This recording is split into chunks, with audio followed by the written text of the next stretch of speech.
कैसे हैं आप सब। क्लास के एंड पर हम लोग डायरेक्ट क्लास के अंदर बात कर चुके हैं, बट मुझे लगा कि आज अपने कुछ स्टूडेंट्स जो लगातार, चूँकि कल से हम लोगों का सेशन स्टार्ट होने जा रहा है और एग्ज़ाम्स के लिए आप रेडी हो रहे हैं, तो एक चीज़ पहले देखो दिमाग में, मैंने पहले भी आपसे बोला है और बहुत सारे उन स्टूडेंट के लिए जो शायद इनडायरेक्टली वे में हम लोगों से परिचित हैं, बट सबके लिए ये एक ऐसा टाइम है जिस पर हम लोगों को कल से जो परफॉर्मेंस है अपनी देनी होगी।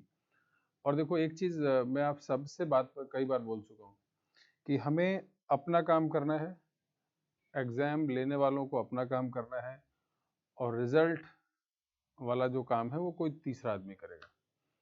तो हम अपने अपने काम को ही सबसे बेहतर करें, ये हमारी ड्यूटीज़ हैं और अगर हम उसी पे फोकस करते हैं तो टेंशन लेने का कोई इशू आता नहीं।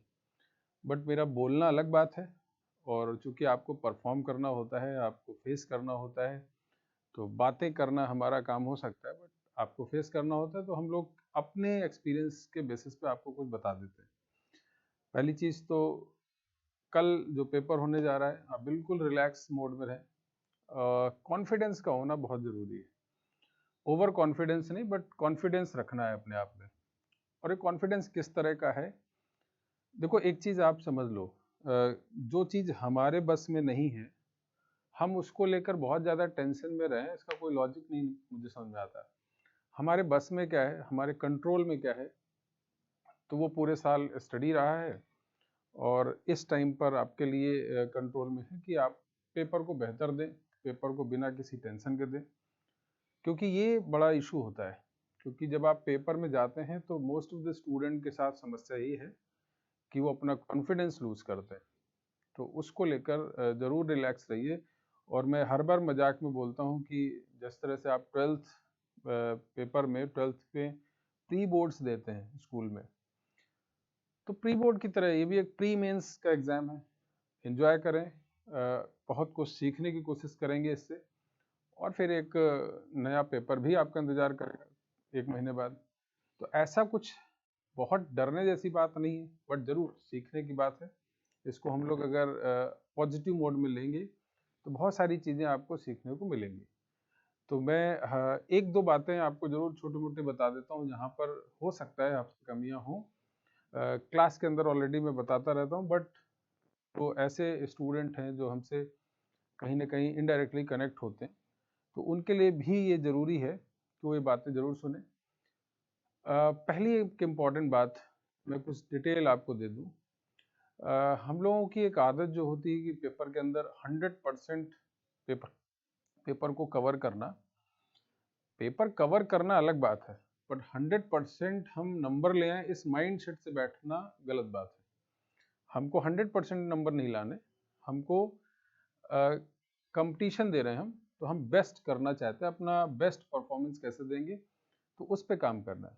तो मैं आपको हमेशा से बताता हूँ कि अगर हमें 25 क्वेश्चंस मिल रहे हैं, तो हम एक कोशिश करें कि 20 क्वेश्चन, या जिन लोगों की अपनी अभी तक की कैपेसिटी रही है कि नहीं सर, हम मैक्सिमम आज तक अगर कोई पेपर देते आए हैं तो उसमें हमारे 18 से 20 क्वेश्चन सही होते हैं या 15 क्वेश्चन सही होते हैं, तो उसके आसपास का ही रेंज लेकर आपको चलना चाहिए। बहुत एक्स्ट्राऑर्डिनरी रेंज लेकर कि हम पूरे क्वेश्चन कर लेंगे, ये सब सही तरीका नहीं होता। तो आई थिंक कि हमको इस पे बहुत काम करना चाहिए। तो आप सबसे मैं लगातार रिक्वेस्ट करता रहा हूँ पहले भी और आज फिर एग्जाम में जाने से पहले बोल रहा हूँ कि आप अपनी कैपेसिटी के हिसाब से ही क्वेश्चन करें। किसी भी नेगेटिव क्वेश्चन को करने की कोशिश मत करें। जितना हो सके पॉजिटिव लेवल पर रहिए। पॉजिटिव क्वेश्चंस अगर आप करेंगे, आपको लगता है कि ये क्वेश्चन हमें आता है और बहुत अच्छे से परफॉर्म हम कर सकते हैं, तो उसको ही केवल टच करें। क्योंकि केवल पॉजिटिव क्वेश्चन अगर आप करेंगे तो एक उसके 2 फायदे, एक तो आपका टाइम बचेगा और जिस टाइम पर आप 3 घंटे में पेपर कर रहे हो तो उससे थोड़ा एक्स्ट्रा टाइम आपको मिल जाएगा, बिकॉज़ कुछ क्वेश्चन तो आपको ट्राई नहीं करने। तो कॉन्फिडेंस रहेगा और बेहतर आप परफॉर्म उसमें करते हैं। तो ये आपको सबसे ज़रूरी चीज़ है जो ध्यान रखनी है। और दूसरी लास्ट पॉइंट एक और, हर सब्जेक्ट को 1 आवर्स अलॉटेड होता है। तो मैं हमेशा से बोलता हूँ कि केमिस्ट्री का जो पेपर है वो 1 घंटे का नहीं होता।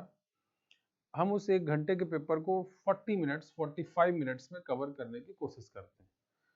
और अगर हम 45 मिनट्स में कवर कर लेते हैं, तो अगेन जो 15 मिनट्स बचता है आपके पास, उस 15 मिनट्स को हम मैथ्स और फिजिक्स में डिपेंड ऑन पेपर आप उसको बाँट सकते हैं।